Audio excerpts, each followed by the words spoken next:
Let me tell you of the days of high adventure.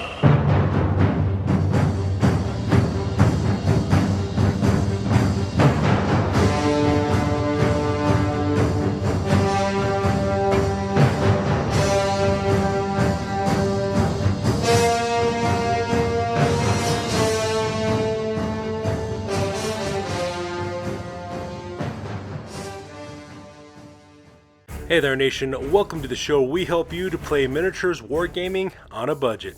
It is I, Commander CheapSkate, and we are back with an episode of the Golden Age, our weekly series of Warhammer Fantasy Battle Reports, and this is Battle Report number 82 using our Warhammer Roulette rules. In case you're unaware of how Warhammer Roulette works, what ends up happening is that we roll d6s for 3 different values. We figure out 1, what army I'll be playing, so it's randomly determined. I also roll a second die to figure out what army I'll be playing against, which is also randomly determined. And then finally, we also roll one more time for the point value, which is also randomly determined. In this case, I'm fighting against Iron Major. He's bringing the Fell-Hold Nations of the Dwarves, and I'm playing the Avelorn Guards of the High Elves. And we're throwing this down at 3,000 points as well. So we're going to play some background music real quick. If you want to see exactly what we're bringing for this army, you can go ahead and pause and take a look at your own leisure, or you can look at the description box below, because I've also had the army lists presented there as well. So that being said, let's get this battle report on a roll. Crom, I've never prayed you before. I have no tongue for it. No one, not even you, will remember if we were good men or bad, why we fought or why we died. No. All that matters is that two stood against many. That's what's important. Balor pleases you, Crom. So grant me one request. Grant me revenge. And if you do not listen, then to hell with you.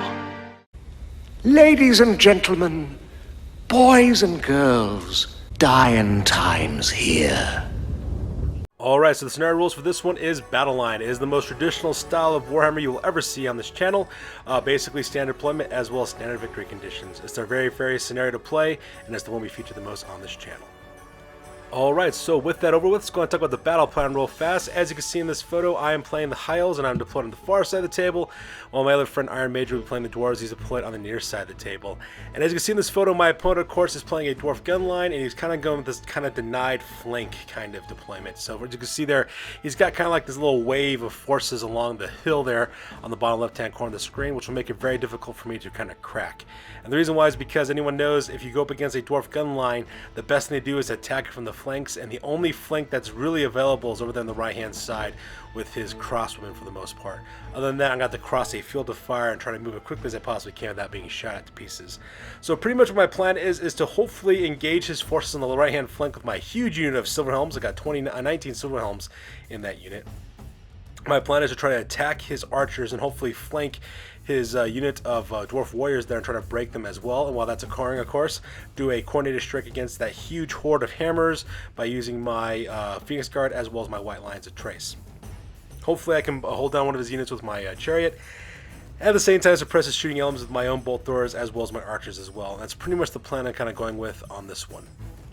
Alright, so with deployment over, let's go and talk about deployment real fast for the Fell-Hold Nations. Over here on the left-hand side, up in the front, that is Clan Helheim. It is called the Fall of the Dragonbacks. Unit of 17 Thunderers with full command. They got dwarf handguns, hand weapons, heavy armor, as well as shields. And leading that unit, of course, is Grim Burlock's son. He's a special character engineer for the dwarves. He's packing a cog axe, brace of dwarf pistols, Gromnol armor, as well as a grudge raker. And of course, on the top of the hill there, he's got his little war machines. On the left-hand side, that is the Rememberer, is a grudge thrower with a rune of penetration, as well as a rune of accuracy. So it's got strength 4 hits. Also can re-roll its scattered dice if it needs to. Right up there in the front, that is the Decemberist of Winter's Pass. It is an organ gun with a rune of accuracy as well as a rune of forging, so it can re-roll misfires and also has +1 to hit and ballistic skill. And then right next to it on the right-hand side, that is a Sorrows of Eld. It is a cannon with a rune of forging, so that way they can re-roll misfires as well as a rune of burning, giving it flaming attacks. And that pretty much makes up his deployment here on the top of the hill as well as on the left-hand flank. So in the center of his deployment area, he's got 2 huge horde formation of fighters, as you can see right there. So starting on the left-hand side, that is a unit called Clan Stormcloak, the Brethren of Valia. It is a unit of 38 hammers with full command, 37 warriors with full command. Where they got great weapons, heavy armor, as well as shield. They also got the Master Rune of Valia as well. So that unit is kitted out to kill. Also in that unit too are also 2 characters. First of all is the general for this army. His name is Lord Ivar Bodison, the Lord of Fallen Holds. He's a dwarf lord who's also the general. He's got a great weapon, Gromroll armor, as well as shield bearers. He's got a rune of parrying, so it's -1 hit against him. He's got 2 runes of iron as well as a rune of fortitude, so very hard to kill character leading that unit of hammers. And plus that unit's stubborn, and they can also accept challenges for him. It's just an all-around good unit for that character. And then also in that unit as well is another character. That character's name is Ragnar the Spellbreaker. He is a runesmith with great weapon, Gromroll armor, and shield. And he's got 2 runes of spellbreaking as well. And right next on the right hand side, that is Clan Roadsulker, the Cursed Company. He's a unit of 37 dwarf warriors with musician as well as standard bearer. They got hand weapons, heavy armor, and shields. Leading that unit is Joseph Bugman, the special character ranger. He's got a dwarf crossbow, Gromroll armor, and shield. He's got all trustworthy as well as Bugman's tankard for his magical items. And also in that unit is Torstick Blackbriar, who's got a great weapon, Gromroll armor, and shield. He's got a rule of Sprite Viking. And then finally in that unit as well, we have Yorick Shattershield. He's a chosen of Grugny. He is a Thane battle standard bearer. He's got a great weapon, Gromroll armor, and shield, as well as a master rune of Grugny as well. So that's 2 huge units that are kitted out to kill, and I'm very terrified of fighting against them. And finally, make up the far right hand flank is Clan Izmir, the Vengeful Ones. They're a unit of 18 dwarf quarrelers with musicians as well as standard bearer. They got dwarf crossbows, great weapons, shields, as well as heavy armor. And that pretty much makes up Iron Major's right hand flank for this one. Alright, so up next we have my deployment for the Avelorn Guards. On the back of the hill there, we got 3 Falling Leaves of Avelorn. Those are 3 Eagle Claw bolt throwers. Right in front of them on the left-hand side, those are the Everwardens, a unit of 25 Phoenix Guard with musician and standard bearer. They're equipped with halberds as well as heavy armor. They also got 4 ward saves. And then right next on the right-hand side, that is the Everqueen's Rangers. It is a huge unit of 34 White Lions of Trace. They have full command. They're packing great weapons, heavy armor, as well as lion cloaks, and they're also equipped with the banner of the World Dragon. And then leading that unit is Teclis, the special character. He's level 5 lore of high magic. He's got the Sword of Teclis, Moonstaff of Lileath, as well as Scroll of Hoeth, and the War Crown of Saphery. And that pretty much makes up my deployment here on the left-hand side of my army. And make up the center deployment in the back, that is the unit called the Dawn Guard. It's a unit of 23 Lothern Sea Guards of full command. They're equipped with spears, bows, light armor, as well as shields. And leading that unit as well is Tanis Lainel, captain of the Dawn Guard. He's a Lothern Sea Helm. He's also the battle standard bearer for that unit. He's got spear, bow, light armor, and shield. He's also packing the standard discipline, giving that unit a +1 to their leadership as well.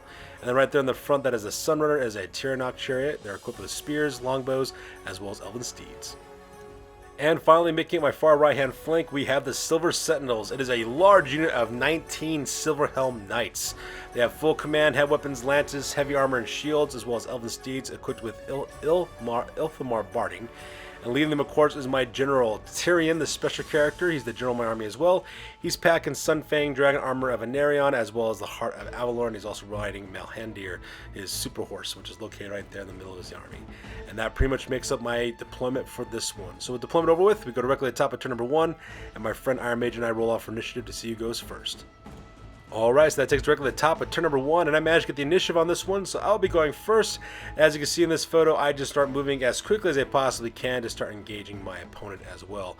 My army, for my High Elf army, is very much close combat oriented, and so I gotta close the distance as quick as I can without being shot at, because this Dwarf landline will take my units apart if I'm not careful. So the first thing I end up doing is actually, I think I end up moving something around 12 to 14 inches with my Silver Helm Knights. The Silver Sentinels just go riding along the length of the river because I'm planning on attacking his right hand flank. I don't want to get so close as to be countercharged by his dwarf warriors, so at the same time though, I don't want to get shot at either, so I just move as quickly as I can and just kind of take a risk, because I could probably make that charge if I needed to, and that's the reason why I keep my distance from there.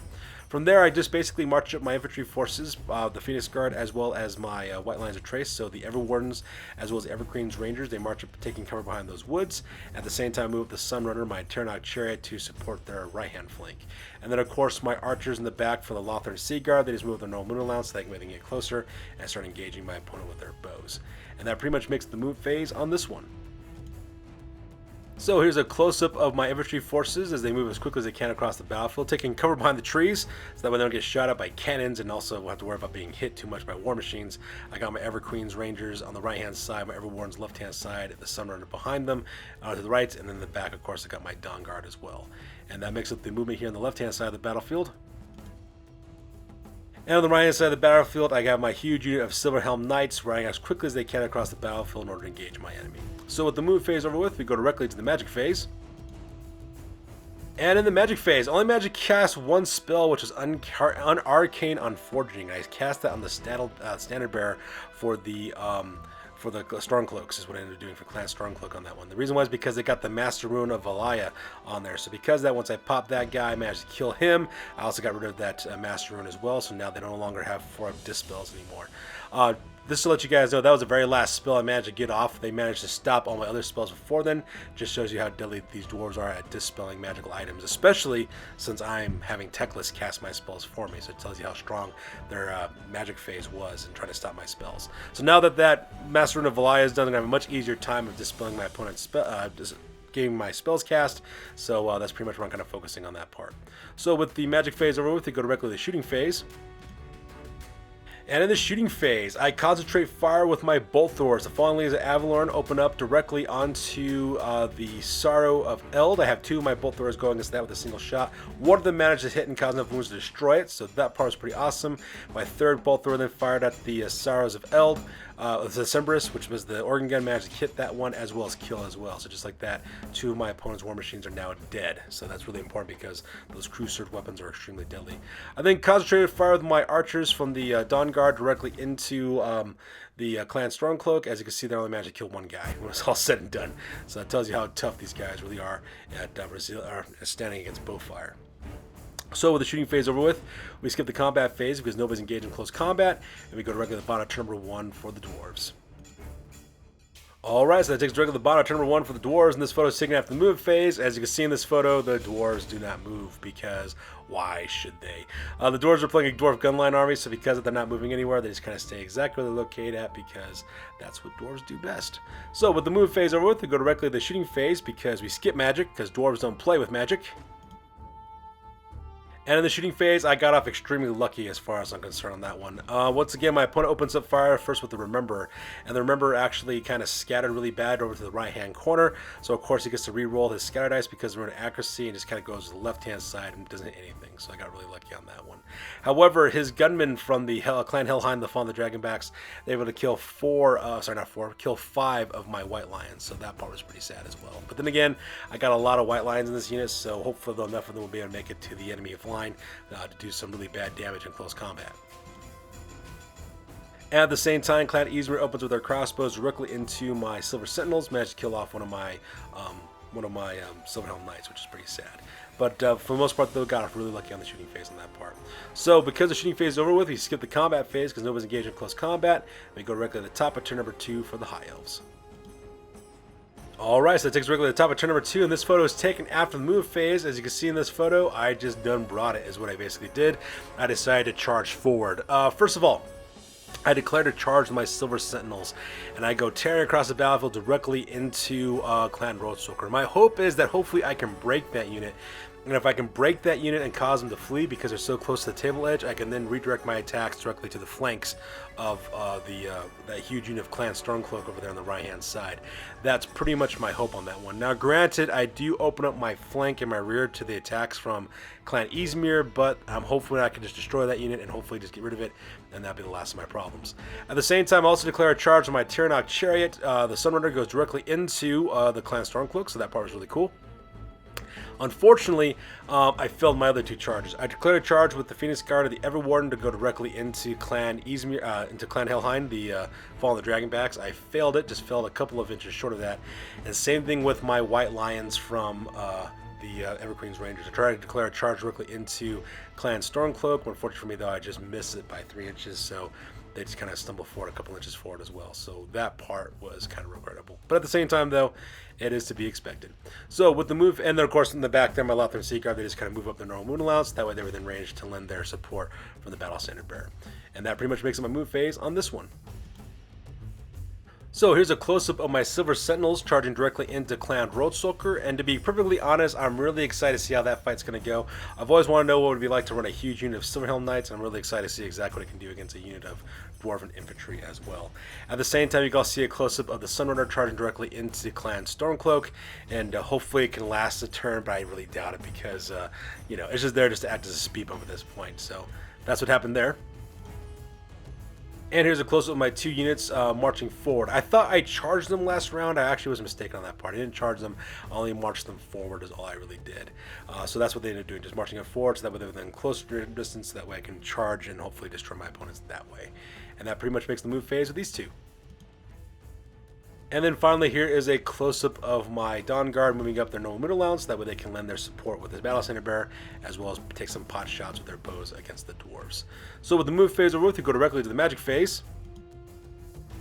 And now that the magic phase is, I don't have to worry about the Master Rune of Valaya messing me up anymore, I can basically have a pretty dominant magic phase. The first spell I cast, of course, is Hand of Glory. I cast it off directly out to the Silver Sentinels. I did that in order to pull some of my opponent's Dispel dice. It did work, but I got the spell off anyways. Now that unit Silver Helm Knights is +2 weapon skill, which is always a nice thing to have. I then cast Soul Quench off directly onto Clan Helheim, which is pretty nice. I managed to kill 5 of those Dwarf Thunderers, so that part was pretty cool. Unfortunately, though, my opponent Iron Major managed to pass his panic check for those guys. Those handgunners, those Thunderers, are still standing their ground. They're not running away yet. And probably the most dramatic of all the spells was Fiery Convocation. I managed to get that spell off directly onto that huge unit of Dwarf Hammers, Clan Stormcloak. As you can see in this photo, I managed to kill 17 of those guys right off the bat. Nearly chopped this unit in half, which was a huge boon for me, and it was really awesome that it actually worked out for the most part. So that part was freaking epic, and Iron Major was all kinds of sad when that spell went off. Unfortunately for him, though, he just couldn't stop him. He did try to use his normal dice on that one, but like I said, he used his runes as spell breaking earlier in the part of the game and stopped allowing my spells, so he ate up his runes, and that's why that huge remains in place spell just kind of took over. So that part was kind of sad for Iron Major. However, to get that spell off, though, I did have to use the Moonstaff of Lileath in order to make that happen. So because of that, Teclis is now only Strength 1 as well as Toughness 1 as well. But at the same time, though, I managed to get a 4 ward save for my White Lion, so that part was kind of nice. So with the magic phase over with, we go directly to the shooting phase. As you can see in this photo, I just wiped out Clan Helheim. I concentrated fire with the Lothern Sea Guard of the Dawn Guard, as well as opening up with all 3 bolt throwers from the Falling Leaves of Avelorn, firing multiple shots. I was able to kill off the entirety of Clan Helheim, leaving only Grim Borlaugson all by himself. So that part was pretty epic as well. So kudos to my shooters at that one. Alright, so with that we go directly to the combat phase. As you can see in this photo, the dwarves of Clan Stormcloak had no problem whatsoever just chopping down, destroying the Sunrunner. They just chopped that thing back to its baser elements, and just like that, my Sunrunner has been absolutely destroyed. And since, of course, they won combat, they did a quick combat reform real quick and got themselves into a horde formation, not horde formation, into a column formation of 5 wide and 4 deep, so that way they can maximize their static combat resolution with rank bonuses. And that pretty much makes the combat phase over here on the left-hand side.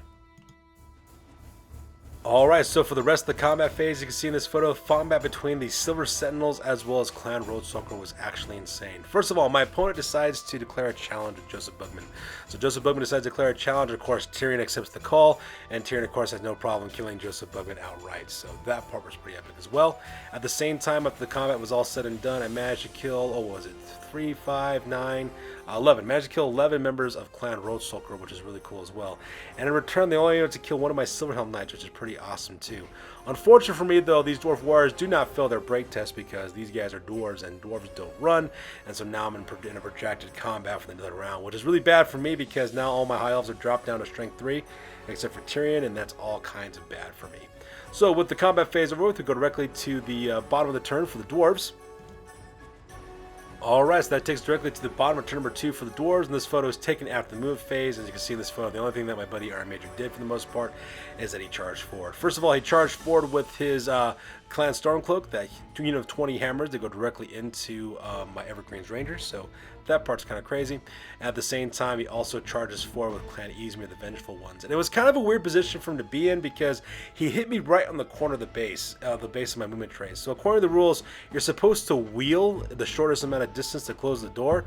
Unfortunately, I couldn't do it because of where I was looking at, because I was currently protracted with Clan Roadsucker. So because of that, Iron Major, we looked at it, we think what ended up happening, because the shortest amount of distance would have been from the charge, then close the door forward rather than my flank, so that's why we did that. We're not really sure if we made a mistake on that rule or not, but if we did, just put it in the comments below, because I'm sure, who knows? We really don't know. That was one of the problems with Warhammer Fantasy Battles. The rules sometimes are a little complicated. But anyways, that's what ended up happening. So Clan Izmir as well as Roadsucker are against my Silver Sentinels. And that's making the move phase for the Dwarves. So here's a close-up of the move phase in the center of the battlefield. As you can see here, the dwarf warriors from the dwarf hammers from Clan Stormcloak go charging directly into the Everqueen's Rangers. And I'm actually excited to see exactly how that combat will go, because my White Lions have a 4 ward save now because of the wonderful spell casting we got off. And plus I'm going against dwarf hammers, so I'm really excited to see exactly how this unit will do against that. And like I said, we decided in the end to just kind of go with the fact that they can get me off on the flank. So as you can see, that's what we decided to do on that part. So like I said, we were arguing whether it was the distance between the front or the flank, and I decided to let Iron Major just hit me in the flank is what I decided to do, because it's more advantageous for him, and you know, I'm just playing for fun anyways. So that's exactly what happened there on the right hand side. And so that's that. So we're not really sure if we made a mistake on the rules. If we did, or if you guys know the judgment call on that one, just let us know in the comments below, because we would like to know. I just let him do it just because, you know, it's a fun game, and you know, I like the challenge, so that's one of the fun things about this game. Alright, so the move phase over with, we go directly to the magic phase. And if you're probably wondering, magic phase, to say what? Yes, dwarves do get a magic phase, even though they don't really use spells, but Iron Major can use his power dice in order to dispel fiery convocation, and that's exactly what he does. He manages to roll enough value in order to dispel that remains in place spell, so just like that, fiery convocation goes away. So that way his dwarf warriors don't have to worry about being lit on fire in subsequent rounds. So with the magic phase over with, we go directly to the shooting phase. And the shooting phase, Grim Borlexon takes aim with Grudgeraker and opens it directly into my Phoenix Guard of the Everqueen's Rangers. The Everwardens rather. Managed to kill 2 Phoenix Guard, which is actually pretty good for him. You think he managed to get off, 5 shots, I think he managed to get off. Managed to kill 2 of my Phoenix Guard, which is actually all kinds of impressive for him. So that part was kind of nice as well. Unfortunate for him though, he did try to fire his catapult, the Remember, try to fire it off directly into the Falling Elves Avelorn. However, he just went off wide on both shots, so nothing much came from that for the most part. So that makes it the shooting phase. So the shooting phase over with, we go directly to the combat phase. And the combat phase. Good God, the combat phase was an absolute slaughter on this one, as you can see in this photo here. It was absolutely insane when it was all said and done. By the time it got done, I think I managed to kill, what was it? This 12. I think I managed to kill 12 members of the Clan Stormcloak was all said and done. Managed to kill 12 dwarf hammers. They managed to kill 3 of my guys in exchange.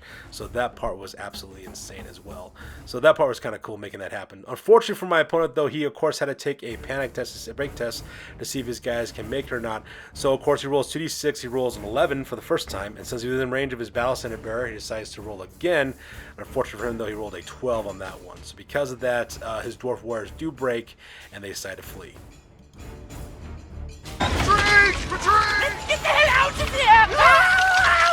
And as you can see here, because those dwarf hammers are so close to the table edge, they just run off the table. I test to restrain from chasing after him, and I managed to pass that. I do a quick combat reform over here to face off to the left, so that way I can charge the left-hand flank of Clan Roadsoaker if the need arises. And that pretty much makes the combat phase over here on the left-hand side of the battlefield. Meanwhile, close combat over here on the right-hand side between Clan Roadsoaker as well as the dwarves of Clan Izmir against my Silver Sentinels was actually pretty good. I did manage to kill 6 dwarf warriors when it was all said and done. The dwarf warriors were able to kill 2 of my Silver Helm Knights, and at the same time, Clan Izmir guys were able to kill 1 of my Silver Helm Knights as well. I was able to kill anybody from the Silver Helm Knights. So this combat was kind of interesting. My opponent lost combat with his Clan Roadsoaker guys, but they managed to stand their ground. They managed to pass the leadership test, so they're not going anywhere. At the same time, I lost combat against Clan Izmir because I didn't do anything to them, but they managed to kill one of my guys, and they also had ranks as well, but I did manage to pass my break test on that one, so they just stand still and they're perfectly good. So both units are still engaged in close combat. However, at this point in the game that my buddy Iron Major realizes there's no way in heck he's going to be able to win the game on this one. He just too many High Elves on the table and too few dwarves, so because of that he decides to call the game at this point. So that being said, ladies and gentlemen, this brings us back directly to the end of the game with the High Elves managed to take a win on this one. So that being said, we're going to go directly to the after action report because this battle report is now officially over. That's it, man. Game over, man. It's game over. Sure, I could have stayed in the past. Could have even been king. But in my own way, I am king. Hail to the king, baby. Alright, so with that being said, it's time for the after action report. This is the part of the battle report we talk about what went well, what went poorly, and what we can learn for the next time that we do battle. This is the After Action report for the Golden Age Warhammer Fantasy Battle Report number 82, and this one ended up being a victory for yours truly. I managed to score 2,069 points against my opponent, and Iron Mage was only able to score 70 victory points against me. For my losses, I lost the Sunrunner. As for Iron Major, he lost Lord Ivar Bodison, the Lord of Fallen Holds, Torchstick Blackbriar, Joseph Bugman, Clan Helheim, the Fallen of the Dragonbacks, Clan Stormcloak, the Brethren of Valaya, as well as the Stars of Eld and the Decemberists of Winter's Past. For the most part, this game was pretty much straightforward. It was just pretty much a grind fest to see how much damage we can do in close combat. There wasn't really complex or fancy maneuvers or tactics here. It was just a headline dash forward and just grinding it down with close combat results. And the reason why is because Iron Major and I both wanted to experiment with both of these armies. Iron Major wanted to see what it was like to have a horde of hammers in his army, so he just kind of adjusted his point values to make that happen. At the same time, I wanted to see what it was like to rock a horde of cavalry. So because of that, we just kind of did that with our army lists.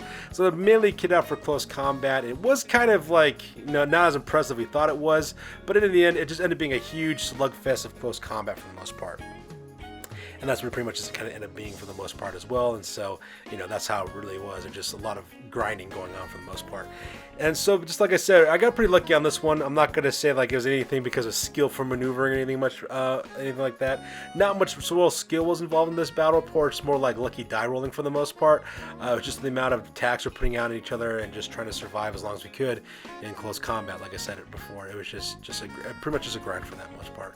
I have to admit though, I got pretty lucky on my magic phase. Getting rid of the Master Rune of Valaya really helped me out in this game.